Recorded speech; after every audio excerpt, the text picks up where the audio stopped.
Okay, dito tayo sa ating video tutorial, laundry management system.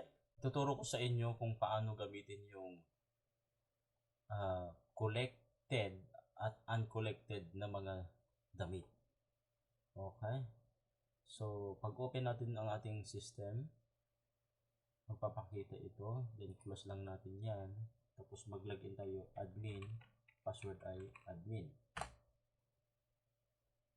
Close natin itong reminder na ito.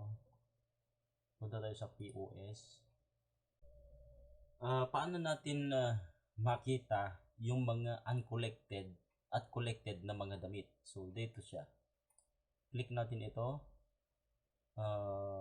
Uncollected. Ngayon, merong isa.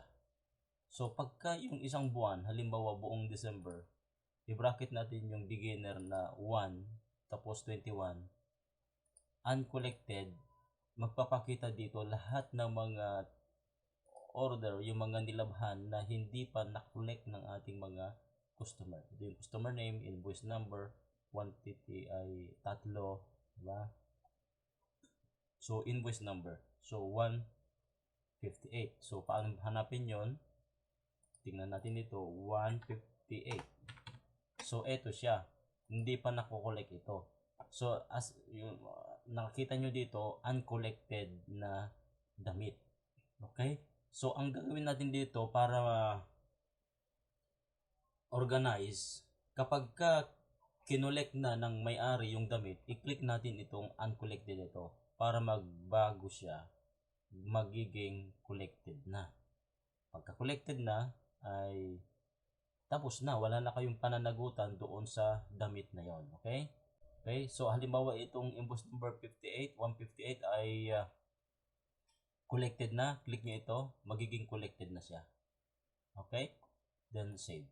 Ganun lang. Tingnan nyo naman dito yung mga collected na. Halimbawa, December 1 hanggang 21 collected. Tingnan niyo, nandito yung 158. So, yan. Today, yesterday, uncollected, merong isa. Adjust natin.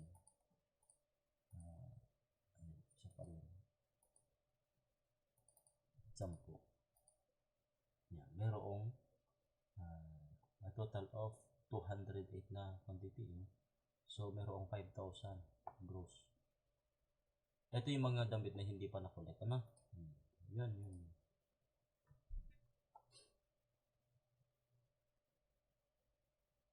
So, ano pa bang kailangan natin gawin dito? Parang wala na.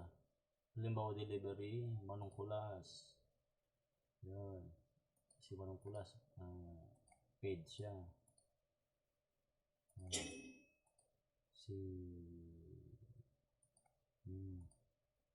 I-assign nyo lang dito yung mga driver na magdi-deliver itong for pick delivery na ito. Okay? So, halimbawa yan, paid na siya. Paid na rin ito. Itong si Eva, paid na rin ito.